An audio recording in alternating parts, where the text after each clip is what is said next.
Morning, everybody. I did a quick video this morning. Been a few days. Yeah, politics, flat Earth, trans, all the all the craziness going on. What's your secret fetish? You know, had a cousin a couple of weeks ago when I was seeing my parents. He says, "Oh, they said you have a YouTube channel." I said, "Yeah, I have a YouTube channel." He goes, "Do you do any flat Earth?" Yeah, I do. Oh, okay, I'll check it out. I was like, I know.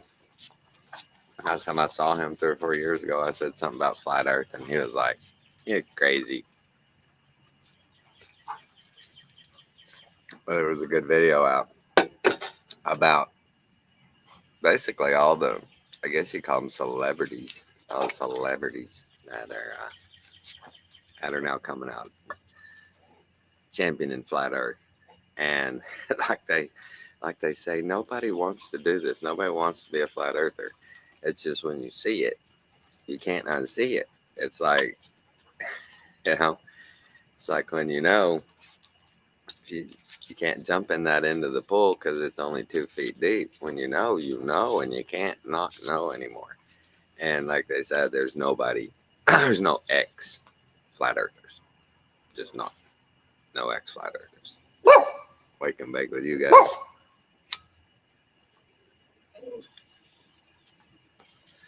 Good job. That's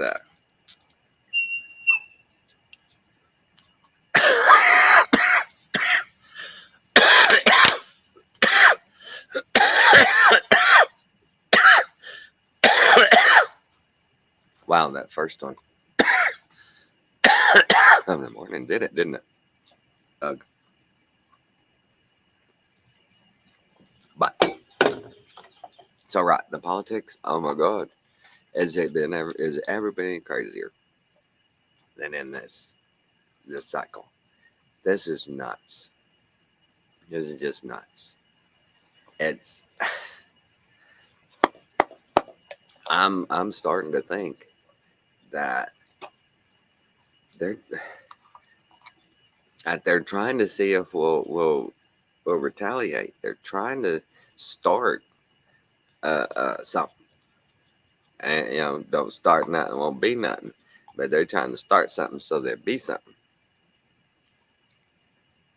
You know, I mean that's so obvious. But the thing they don't understand about Christians, and that's mainly more or less the right. I would I would I would judge. We just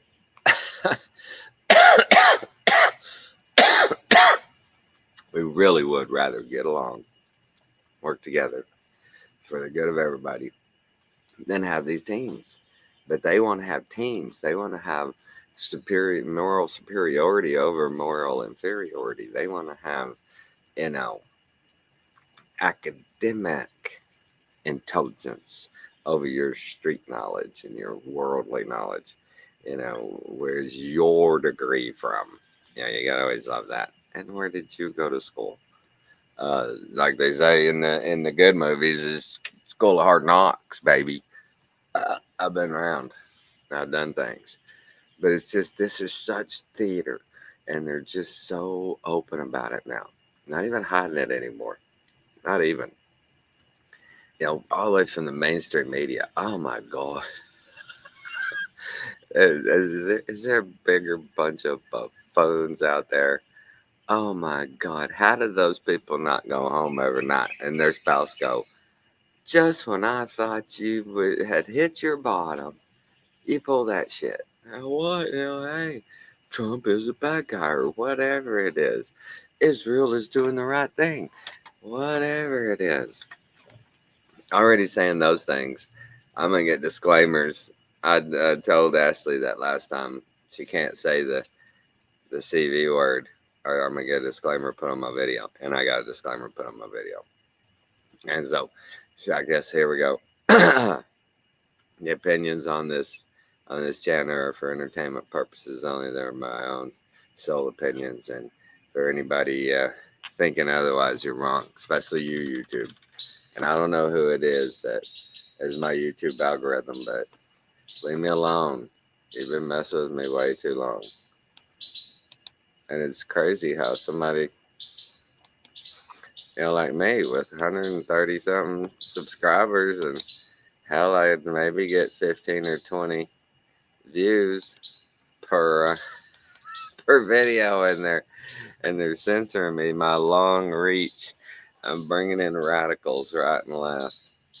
But can you still believe that they're doing that with that hoax? They're still taking people's videos down. They're still putting disclaimers up there. I believe the CDC site still says to get juiced up, to get double juiced up, to get triple juiced up. You'll be safer. I cannot believe they're still doing it. How?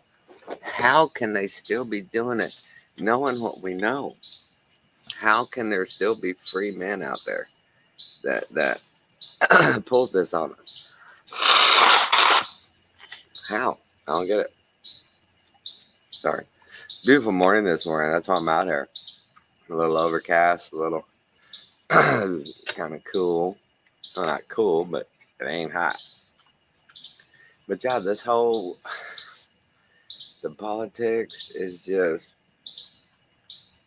mind numbing. And I saw a guy did a video. He said the first time it was mentioned by a politician that they know of was Barack Obama. And he said he was doing a speech, and he was talking about, what was he talking about? I want to say he was talking about NASA or something. And he says, they're not going to have a meeting of the Flat Earth Society. That's something to that effect. You can find the clip. But they say that was like one of the first times a politician, anybody, used that as a cut down, as a disparaging remark. The Flat Earth Society meeting. But at that point, there wasn't as far as I know, Flat Earth Society like they invented later on when the Alphabet Agency created it and put them up a website that's always first thing you Google it, right there, Flat Earth Society.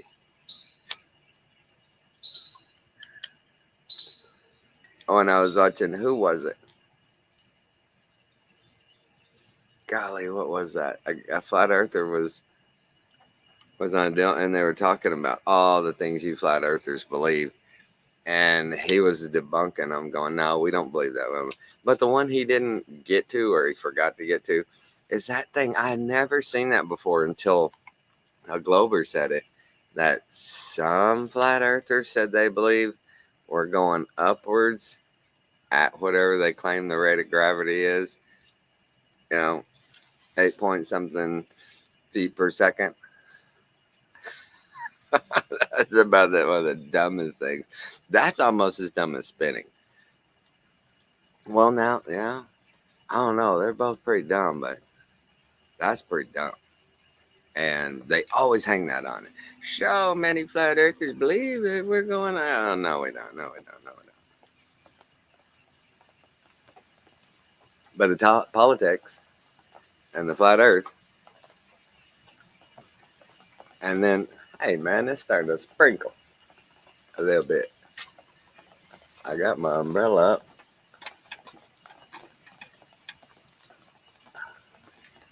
Let me tilt it in my direction a bit.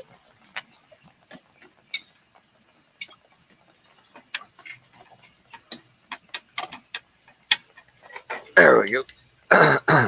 All right, Sarge. But yeah, so you got the politics, and then they come in trying to bogart off of the flat earth by using it as a disparaging remark. And then you got them out there with this whole trans thing. And what's the number? I think the number's like 70-30 that girls are going Is it girls going boys? I can't remember what it was. But either way, there's way less, I think they said, way less boys having the full transition surgery than there are girls going in and, having double mastectomies and all this other jazz. And it's so funny on that. They're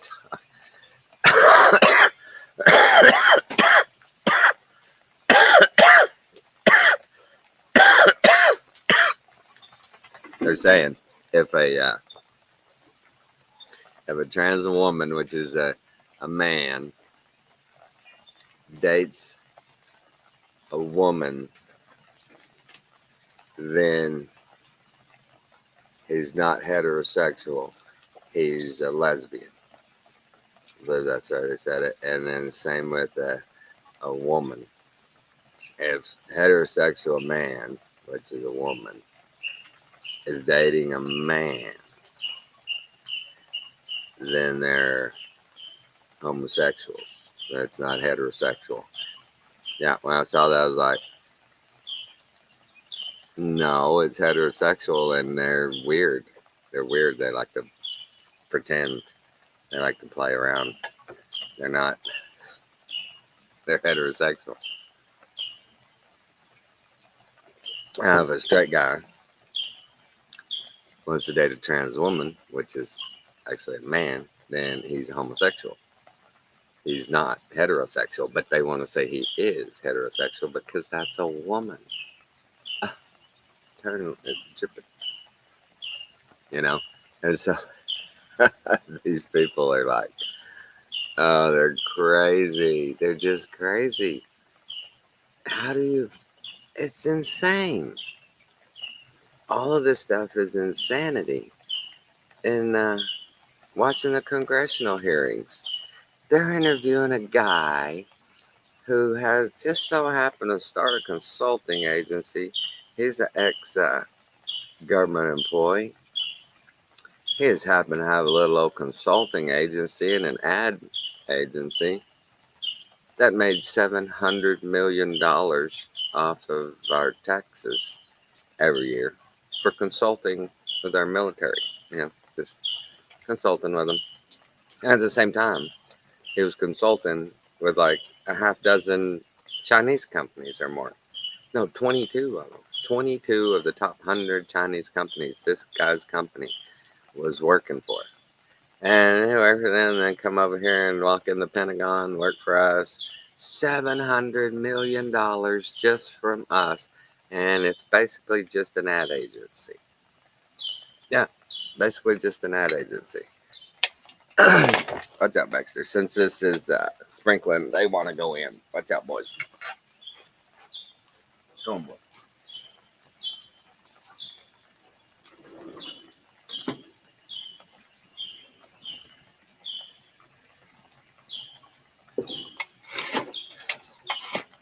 Yeah, y'all keep looking behind me. My owls, they should show up here anytime. It's about that time. I called them.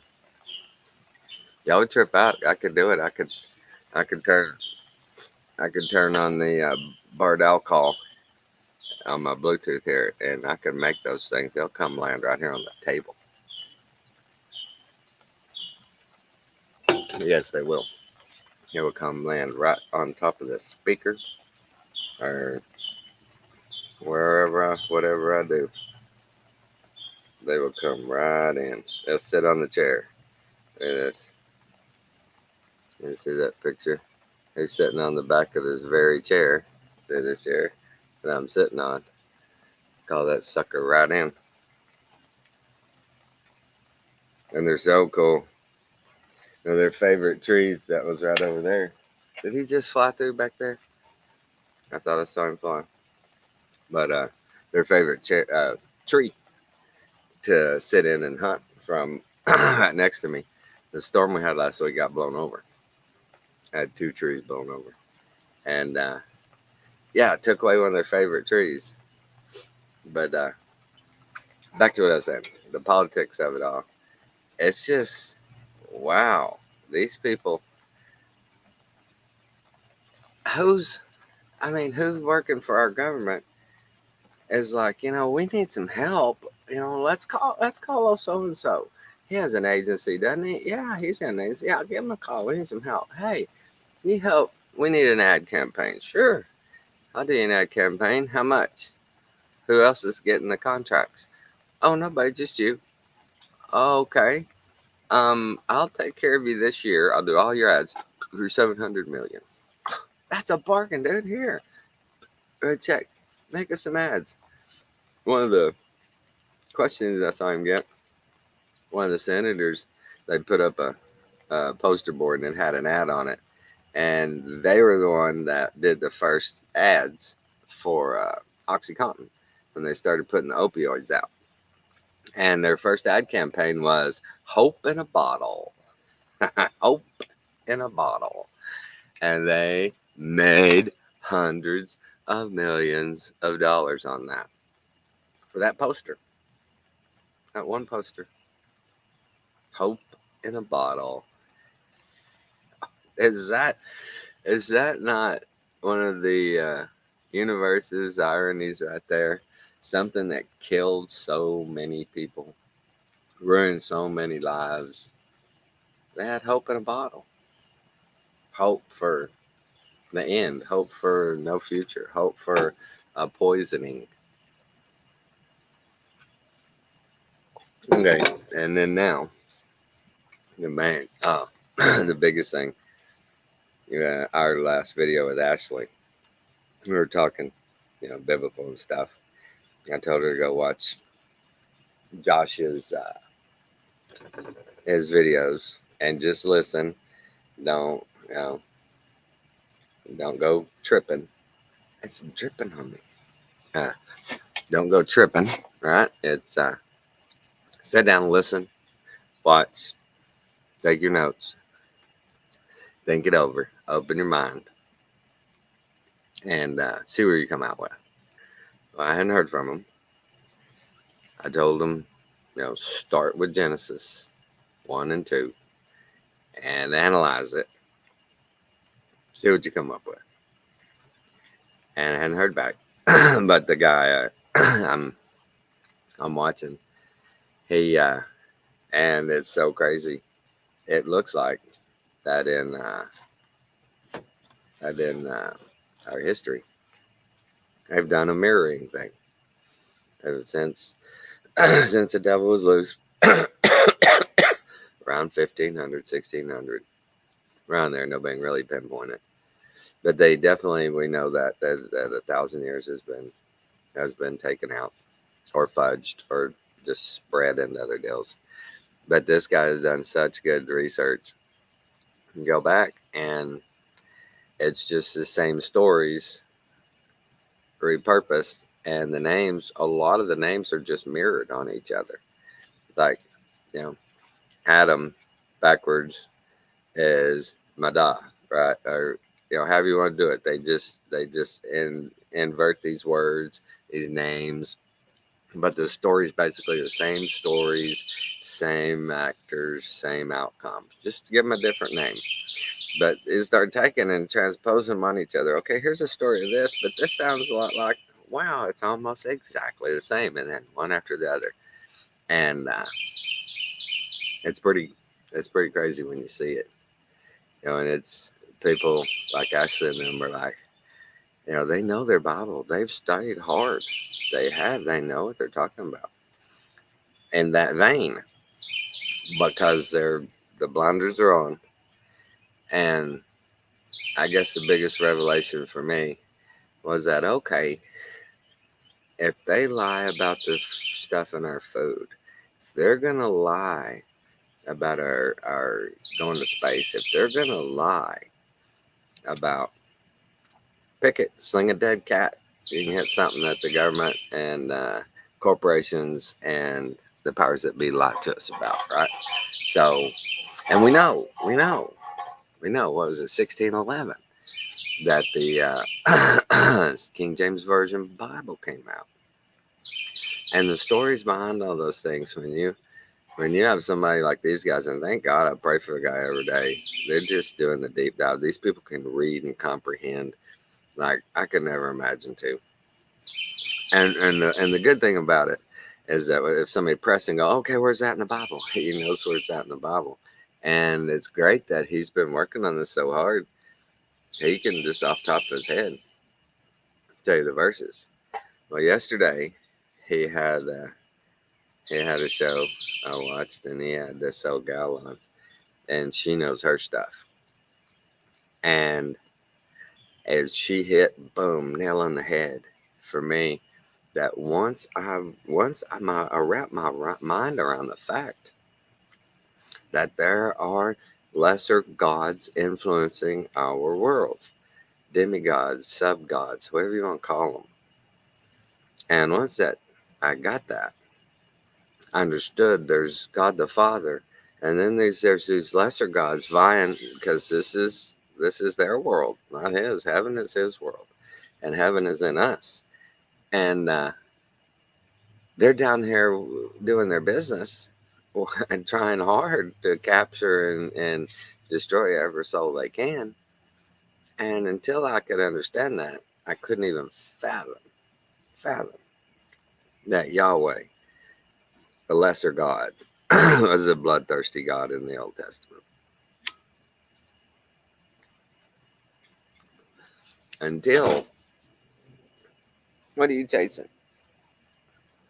Sergeant's over there chasing a lizard. But until I could grasp that, because I'd heard it all the time, going to church.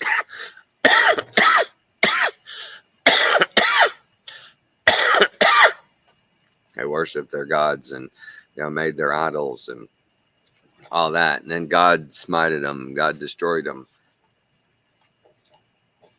As a kid, that's not fair. That's not fair. You send us to Sunday school and you tell us Jesus loves all the children, all the little children of the world. You tell us that, and they're like, "Yeah, man, Jesus loves us. Jesus is love. He's love." And then you say, "But see, in the Old Testament, if people didn't do what they were told by God, he'd wipe them out. Just wipe them out. Do what you're told. There you go. You do blood sacrifices to me. You do all this, or you're gone. You have to do the ritual just right." I remember reading the first few times I read through the Old Testament, I'm just going, and these sacrifices, you got to bring X amount of pure calves. You got to bring X amount of pure goats. You got to bring X amount of doves. You got to bring X. I mean, just the herd that they were required sometimes to bring for sacrifices. And that always sat uneasy with me. Is that can't be God the Father. That can't be Jesus Christ wanting that done. It just doesn't make any sense to me. We were like, oh, well, the God of the Old Testament, this is their creation and they're falling apart and he's not liking it. He's an angry, vengeful God. No, he's not. He's pure love. He's pure light. He's not angry. He's not vengeful. He wants nothing more than every single person that is taking a breath right now to turn to him and say, Lord, you are my Savior. Please, please take me into your bosom. That's all he wants. And once that happened, boom, heaven on earth. A lot of people can't fathom that. A lot of people, and now that I know the secret sauce, as I see it when I meet people. I can tell those people that are Christians and love God just by their attitudes. They're always so positive. They're always so nice to interact with. And then there's those that don't know Jesus no more than they know the governor. And their attitudes, you can feel it. Their vibration, you can feel it. It's terrible. But when it comes to all those top politics and flat Earth and the trans debates and all that, that they're trying to act like should be debatable, it's a mad world. And I'm so glad I'm alive at this time. We were born at this time for a reason.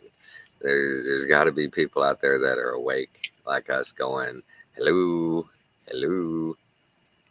But like I said, nobody wanted, everybody I've seen, nobody wanted to be a flat earther. Most every one of the people that are prominent now in it, their testimony is they set out to debunk it. They heard it.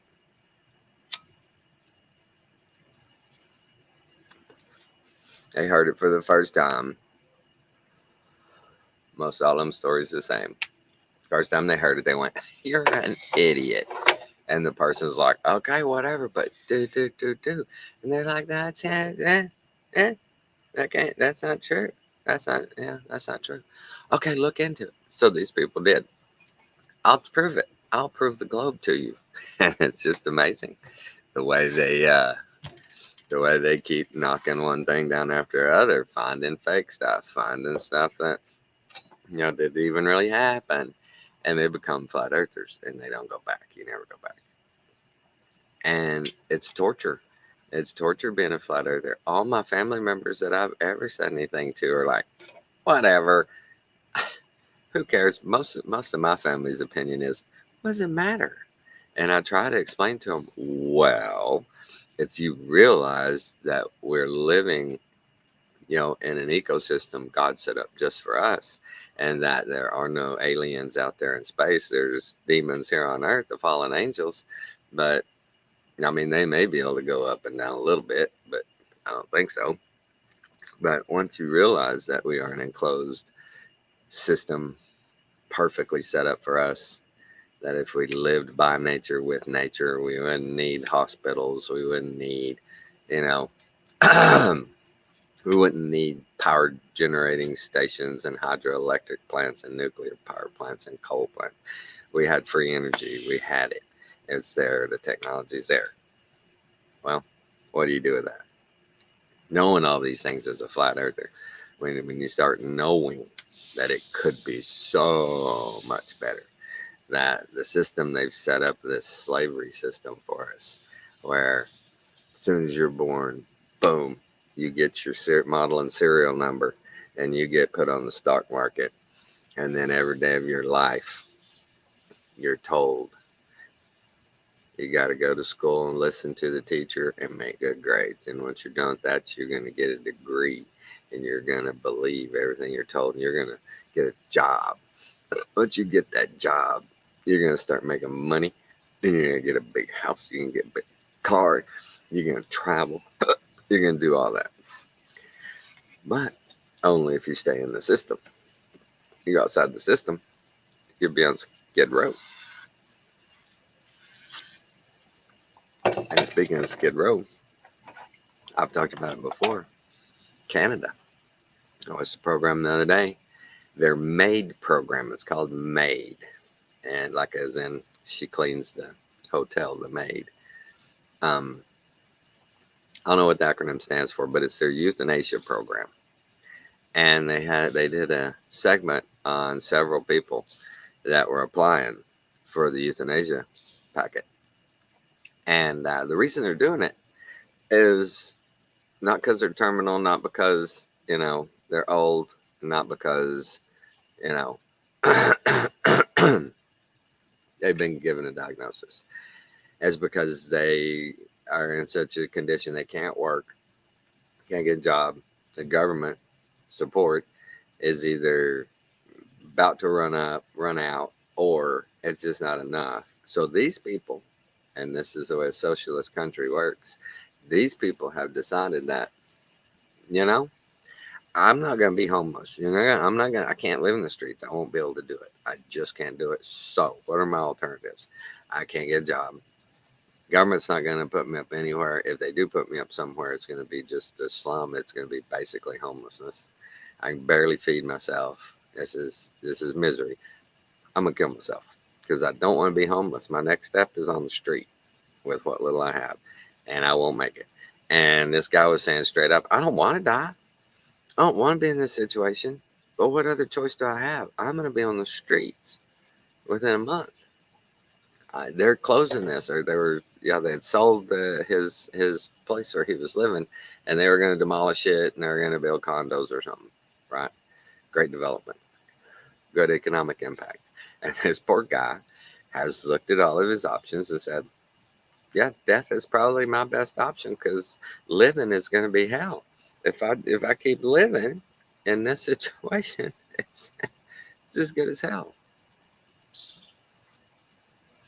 So what do you do with that?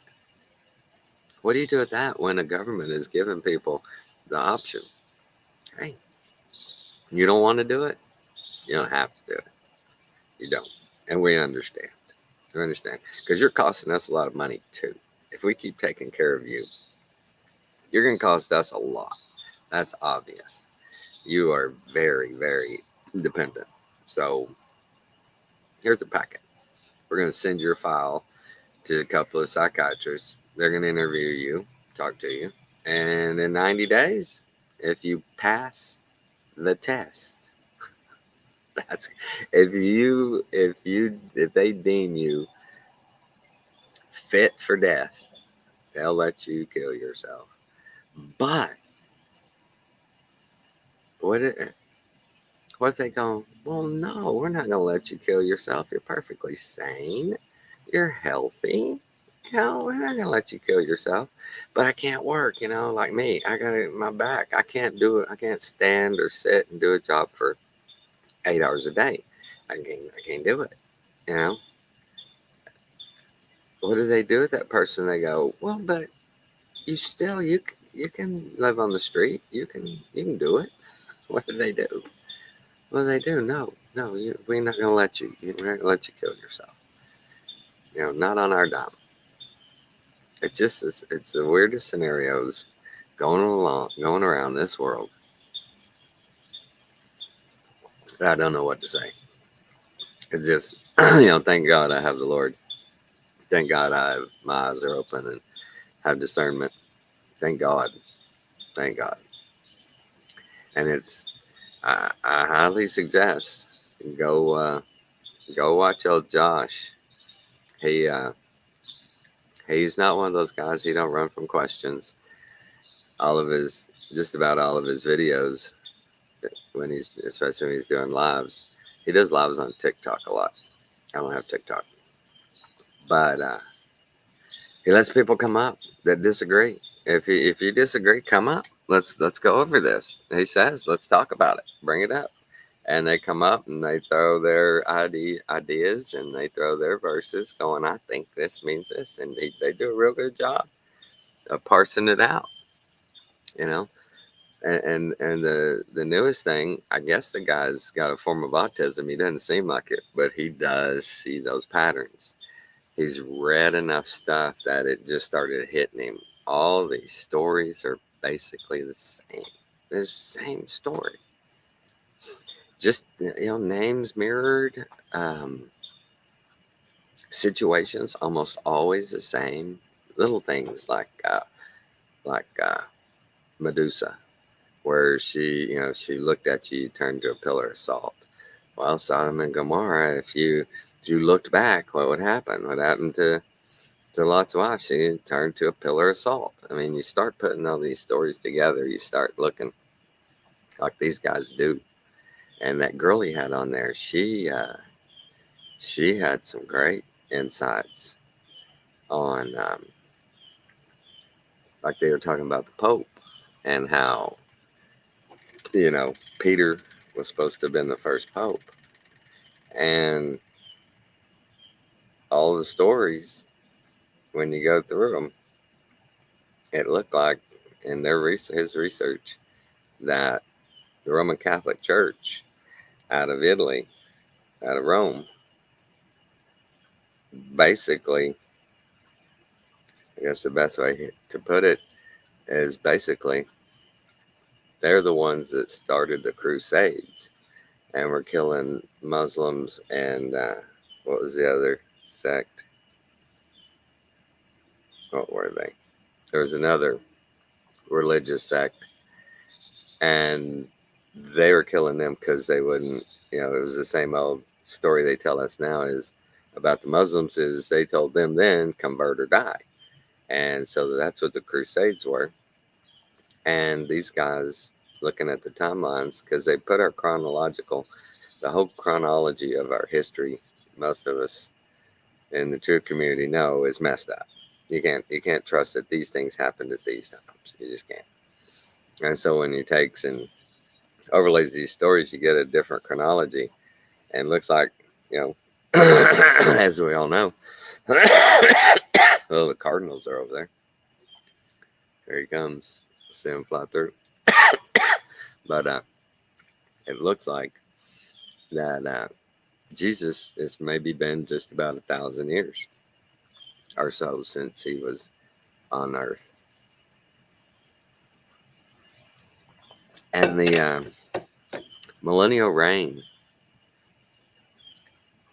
when he's ever addressed the millennial reign, he more or less says that was a spiritual thing, that it wasn't going to be um, like everybody wants it to be. We material world transpose all these things and go, yeah, if it happened, it should look like this. It should be like that. It should be, this way. We don't know. We don't know. We don't know. We just had all these people who think they're smart, these theologians, go to these seminaries that all read the same stuff, that cannot be counted on to be 100% accurate. We're in quite a pickle here. The Great Deception. I mean, is this not? Can you think of a greater deception than starting with our food, what they've done to us with that? They put up these agencies, the FDA and stuff, and they're gonna make sure everything we eat is good for us. They're gonna make sure of that they don't get put on the shelf unless they check it. How'd that work out for us? Then our healthcare. We're gonna cure things. Donate to these people, and we're gonna find a cure. Throw your disease on there.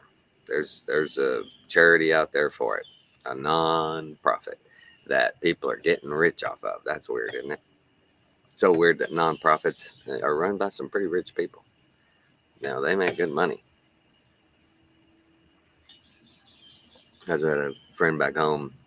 Is my brother's friend more than mine, but we're friendly. He went from um, an English teacher to a vice principal at an elementary, to a vice principal at the high school, to on the school board, to he quit all that. Now he's running a nonprofit for a rich guy out in West Texas. How do you do that? How do you do that? And I'm just like, these people, these people. How do you? I couldn't do it. I couldn't do it. Charity is supposed to be charity. You shouldn't make $300,000 salary as as the executive director of a charity. What's in it? What's in it that's worth more than that? You're supposed to be doing it as charity, and that's a lot of money to be doing charity work. Just saying, everything is the opposite of what they tell us. Our educational system, healthcare system, agriculture, our space agencies, our you name it, you name it. There's what can be trusted anymore. Seriously, I mean it's tough. It's tough. Religion, especially. Oh my God, who gets the biggest microphone, the biggest stage, the biggest satanic freaking ritual producing people in the world? Every Sunday morning, they're all over the TVs, all those good Christians up there, and making making sure those souls are saved as long as they tithe. You know, you reap what you sow. I always love that one. Now that I know what I know, wow, all those preachers. And I guess that's a class in seminary school. Is that sermon to really boost some profits? We're going to do the reap what you sow sermon today. You're going to get some money out of them wallets. And that's just so gross to me. Those multi-million-dollar mega church preachers that's just gross. I don't see how they can live in their own skin if they're really Christians and they understand the love of Jesus Christ and they understand the system. There's no way they could be that way.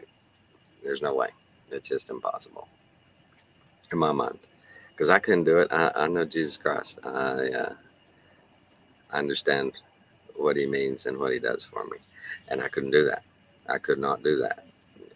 If you were going to pay me, I'd just, buy me lunch and gas, maybe $50, you know, gas there and back, according to how far I had to go. It's hard to believe. And the reason it is because it's evil. It's all evil. And we battle not against flesh and blood, but against principalities. And, that's who these people are. These NGOs, this world organizations, all these NGOs, non-governmental organizations. I always thought growing up about the things like the WHO and and the WEF. Who voted for this? Who said, hey, you guys are all pretty smart, pretty rich. Why don't y'all get together and fix this shit for us? Why don't y'all go fix it? Yeah, y'all go have meetings and have inappropriate situations with the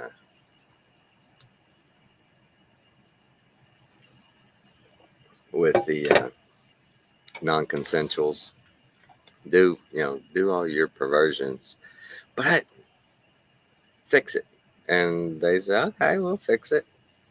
And I didn't realize how much of their crap had filtered into our whole system and things we did over the years. How this whole one world order thing started putting little things into place over the last 50 years. And it's kind of weird. It's very weird realizing that they've done every bit of this in my lifetime. They laid some foundations before I was born, but in 1966, when I was born, it was in full swing. The free love movement, the drug movement, the aerospace movement, all of it was just boom, boom, boom, boom, boom, kicking in. The propaganda was flying. And it hadn't let up. Has not let up in my lifetime. There has not been a 3-4 year cycle of any president that didn't just have chaos. Just even though some of them were going, everything is great. Isn't everything great? Everything's just great. They were still doing evil. They were creating chaos the whole time. The whole time. And boy, are you hearing the neocons? They're screaming. If NATO doesn't stay together, if we don't protect our allies, next thing they're going to be on our shores, and we can't afford that. What? We have to spend billions, hundreds and hundreds of billions of dollars to keep people from invading us? That makes no sense. Nobody's ever tried. Just try it. I mean, why don't we just kick back and save all our money and be ready to go here? See if somebody ever tries it. Try it. You're supposed to be able to see forever if something's coming in the water or in the air. It'd be kind of hard to sneak up on us. But no, we've always had the philosophy of we'll go over there and fight on their ground. We'll spend our money on their wars. We'll intervene over there to make them act the way we want. But we're not ever, going to think they can do this themselves. They can figure their own stuff out. God forbid that. We got to go in and help them figure it out. Show them democracy. I don't think there's a word out there that's been pushed into the lexicon since Obama, especially, that's gotten so gross to me is democracy. That word, democracy. Our democracy's at stake. Good, good. We don't want your democracy. We don't want it. We want our representative republic. Small scale, local. Leave us alone. Leave us alone. And you look back over history and all these government regulations, all these rules and policies and stuff they made up. Very few of them came out of real need. There were some situations that, okay, these people, this company didn't do good. They poured shit into our river. Instead of, putting a situation out where you keep it clean or you can't do business here. No, they came in and made a $5 billion agency with thousands of people that work there that just cherry pick who they want to screw with. I was watching the EPA lady in there the other day, and right now they've got what would it amount to a tax hike of over $1 trillion in their proposal for new rules and regulations that, if put in and imposed, will bring in $1 trillion of revenue from fines and fees and just, you know how they can do it, taxes, just however they can make it as big and bulky as possible on industry. They do it. And it's so amazing how, when even put to them straightforward, that if you impose these, the study says, like 30% of all existing businesses right now that are under your scope would disappear. They couldn't afford it. They can't absorb it. They can't do it. They'd have to close their doors. Well, we're doing the best, what's best for the earth and for the climate. Okay, what difference is this going to make in the climate? These regulations? None, but it's going to start the conversation. What? You're going to put out $1 trillion worth of fines, fees, and whatnots to start the ball rolling. Oh my God. When that guy asked her that, what difference is this going to make in the climate and temperatures? Nothing.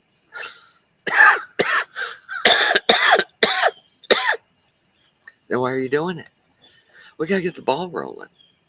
Oh, you mean the ball didn't get rolling back in the 70s when you started the EPA because of a spill? It didn't get, y'all couldn't get the ball rolling then. Okay. You've had to wait 48 years to get it rolling. And it's not rolling yet. You need $1 trillion. You're going to need a lot of money to get it rolling. A lot of money. But you're going to do comprehensive, in-depth work on it. You're going to assess all the parameters that affect all the constituents and the stakeholders in the game. You're going to do such a great job at analysis and targeting specific points that need interjection and observation. I can do word salad too. I can do it. And speaking of word salad, last thing, how has America let ourselves get in a position where Mr. Potato Head is our commander-in-chief? No, wait, he's got a commander-in-chief that directs him, and his vice president, Trump, is a qualified woman to be vice president, to be president. That was sad, guys. I think they did that on purpose. I think they threw him under the bus. I think we've got an announcement coming, and it's going to be one of those deals like they're predicting. They're going to wait till the last possible second. And they're already making the ads. They're already printing flyers. They're already staging the scene to bring in somebody and do a blitz, a media blitz. The savior is here. The savior is here. They're gonna save the Democratic Party. We're gonna retain the White House, and they will cheat and they will retain it. You heard it here first. And then it's gonna be chaos. Then finally, I think this is their motive and this is their end goal, that the right will finally say enough, and our tolerances run out, and they're going to force our hand, and it's going to be ugly. But that's what they've been wanting. Obama tried it. Obama just rubbed our noses in it. Hey, you need to sit down. Elections have consequences. Hey, you know, you don't let me buy the chef buy the groceries and then tell him how to cook. All right. He was just telling everybody, sit down, shut up. I've got this. So here we go, folks. That was prime. That was a primer. I sent him out there to set a stage, and it's gonna be crazy. I think 1st of September or so is like the deadline, but they'll make up their own rules, right? So as close as possible to the election, they're gonna do like a month long. Just you're gonna see nothing on TV or anywhere else but this new Democratic candidate, and he is, or she, I don't know what they're going to do. I would think it's going to be a he, is going to be the savior. He is going to be the next coming, and whether people fall for it or not, they've already proven they can manipulate, and I don't care. I think this is one of those deals that they're letting everybody see how big a lead Trump has. They're letting everybody see how lopsided it is, how unfair it is. They're letting them, they're magnifying it. The contrast. They're just doing it right in our faces, showing us the contrast. And then they're going to spring a new candidate. They're going to blitzkrieg the propaganda across every medium. And they're going to say it was a wave. It was a wave. People locked onto his message. It's what America wants. It's going to be crazy, guys. I'm telling you, it's going to be crazy. It's not going to be just a smooth old, heck, he's been leading by 10, 15 points, for a year now. Easy win. By 8 o'clock at night, they're calling it. They're saying we knew this was going to be a landslide, and this is a landslide. And starting, January 21st, we'll be in a new era, right? They ain't going to do that. No way. No way. And we're kind of defenseless, aren't we? Anybody got any ideas of what possible recourse we would have other than just prayer and supplication and fasting and trust in the Lord? It's about all we can do. And we'll be fine. There'll be a hedge of protection around us. We'll get to see the chaos going down. We'll get to see the ridiculousness of it all. But we'll be okay. We'll be all right. This is just temporary. If history goes the way its patterns have been, we're due for it's due. And we're due. We're due. The way they've run the circus in the past, it's time. It's time for the big showdown again. We have them. We've had them throughout history. We can't stop ourselves. Nobody can stop these people from pitting us against each other and funding both sides and making sure we keep upset with each other and make sure we keep fighting each other. they're not going to stop doing that. They're not going to suddenly stop and go, this hadn't been working. Let's try something else, guys. No, they're not going to do that. They're not going to do it. Just not. But other than that, we're hoping that they really do a legit Antarctic trip for some flat Earth guys. They want to. It's supposed to be some millionaire guy out there offering to take a couple of them, a couple of prominent flat earthers to Antarctic for the 24-hour sun. And I think it's hitting a bump because the flat earthers aren't stupid. And they're like, hey, we get to bring our own cameras. We get to bring our own observation materials. We get to bring, our basic stuff. We don't need anything from you. And we need to be independent. You're not going to lead us by the nose and go, oh, you can go here, but you can't go there. It has to be a situation where it's free exploration, or it can be done. If you take, like the stories I've heard, is people who go there, and during the time it's supposedly a 24-hour sun, they have like curfews. Like at 9 o'clock, you got to be in your quarters, and you stand there till like 7 in the morning. I've heard that several times. And they're like, why? And they said, well, because, it gets really dangerous out there. The grizzlies, start coming out. And it's all these stupid stories. And it's like, what? What? So let's see if they ever give an inch. But other than that, guys, I guess that's all I got today. Dang, I almost went for an hour. It's been a few, but you know what I always say, good discernment and good vibrations. Love you all. Take care.